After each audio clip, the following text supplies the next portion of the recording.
ब्राह्मण शुरुए के विद्वान पूजले ब्राह्मण के भगवान।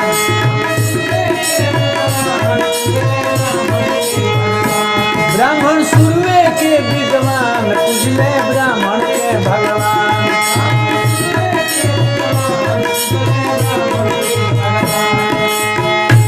काहे करलो ब्राह्मण के उपहास बबुआ, काहे करलो ब्राह्मण के उपहास बबुआ। ब्राह्मण रचले बारे अपन इतिहास बबुआ, ब्राह्मण रचले बारे, ब्राह्मण रचले बारे अपन इतिहास बबुआ, ब्राह्मण रचले बारे।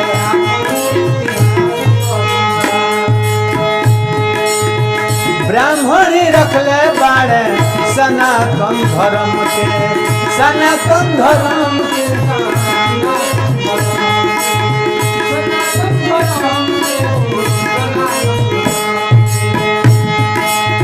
ब्राह्मण रखले बारे सनातन धर्म के।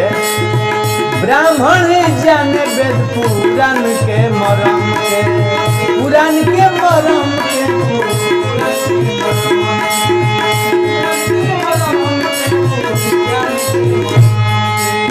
ब्राह्मण जाने वेद पुराण के मरम के।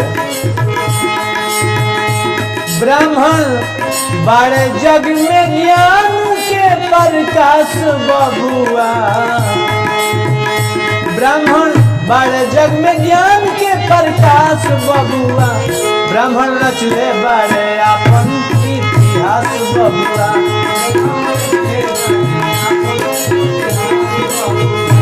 ब्राह्मण रचले बारे अपन इतिहास बबुआ।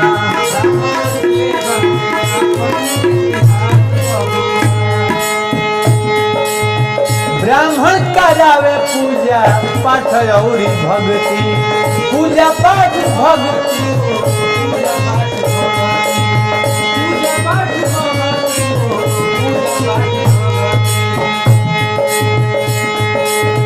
ब्राह्मण सिखौलक सोचे समझे के शक्ति, सोचे के शक्ति।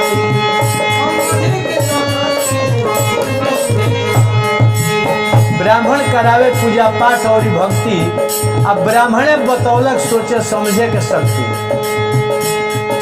भगवान राम जब रावण के मार के अइले तो लोग कहल कि रुआ रावण के केंग मरनी है। तो भगवान राम कहने की वाशिष्ठ कुल पूज्य हमारे, इनके कृपा दारुण धनुज रण मारे। ब्राह्मण करावे पूजा पाठ और भक्ति, पूजा पाठ भक्ति,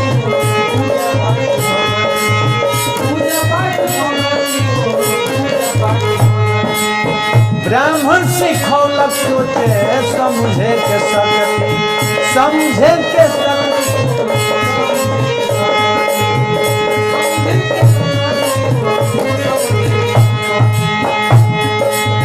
कि ब्राह्मण चाही तो कर दे सर्वनाश बबुआ, ब्राह्मण चाही तो कर दे सर्वनाश बबुआ। हे महाराज ब्राह्मण रचले बारे बहुते इतिहास बबुआ, ब्राह्मण रचले बारे अपन, ब्राह्मण रचले बारे अपन।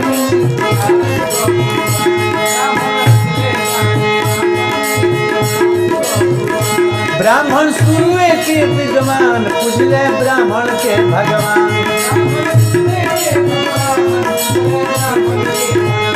ब्राह्मण शुरुए के विद्वान पूजले ब्राह्मण के भगवान। काहे ब्राह्मण के पारे उपहास बबुआ, काहे ब्राह्मण के पारे उपहास बबुआ। ब्राह्मण रचले बारे अपन इतिहास बबुआ,